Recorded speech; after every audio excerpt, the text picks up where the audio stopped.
ആയതുകൊണ്ടാണല്ലോ അവിടെ ജോലി ചെയ്യുന്നത്. അവിടെ അതിനേക്കാൾ ശമ്പളം കൂട്ടുന്നു, ഇവിടെ ശമ്പളം വളരെ കുറവാകുന്നു.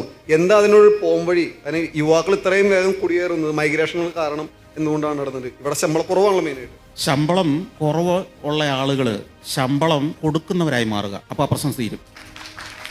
കാര്യം പിടികിട്ടിയോ? ശമ്പളം മേടിക്കുന്നവനാകണമെന്ന ജീവിത ലക്ഷ്യമായിട്ടല്ല ജീവിക്കേണ്ടത്. 10 പേർക്ക് ശമ്പളം കൊടുക്കുന്നവനായിട്ട് ഞാൻ മാറും എന്നുള്ള ജീവിത ലക്ഷ്യത്തോടെ ജീവിച്ചാൽ ഈ പ്രശ്നം തീരും. കേരളം ഫ്ലറിഷ് ചെയ്യും. കേരളത്തിന്റെ ഏറ്റവും വലിയ പ്രശ്നം എല്ലാവരും ജനിച്ചു വീഴുന്നത് തന്നെ ശമ്പളം മേടിക്കാൻ പറ്റുന്നവരാകാൻ പറ്റുമോ എന്നോ ചിന്തിച്ചുകൊണ്ടാണ്. പരമ്പരാഗതമായിട്ടുള്ള നമ്മുടെ ചിന്തയുടെ കുഴപ്പം അത്. എന്നാൽ ഇന്ത്യയിലെ മറ്റ് പല സ്റ്റേറ്റുകളിലും ജനിച്ചു വീഴുന്ന ആളുകൾ 10 പേർക്ക് ശമ്പളം കൊടുക്കുന്നവനായിട്ട് എങ്ങനെ മാറാമെന്ന് ചിന്തിക്കുന്നത് കൊണ്ട് സാമ്പത്തികമായിട്ടും വാണിജ്യപരമായിട്ടും അവർ കുതിക്കുന്നു. അവർക്ക് സ്വന്തം നിലയിൽ നിലനിൽക്കാനുള്ള വരുമാനം ആ സംസ്ഥാനത്തുണ്ടാവുന്നു. നമ്മുടെ പരമ്പരാഗത ചിന്തയിൽ ശമ്പളം മേടിക്കുന്നവരാകണം, നല്ല ശമ്പളം കിട്ടുന്ന തൊഴിൽ ഇത് എന്ന് പറഞ്ഞാണ് നമ്മളെ വളർത്തുന്നത് തന്നെ, അല്ലെ? സംരംഭകരാകൂ.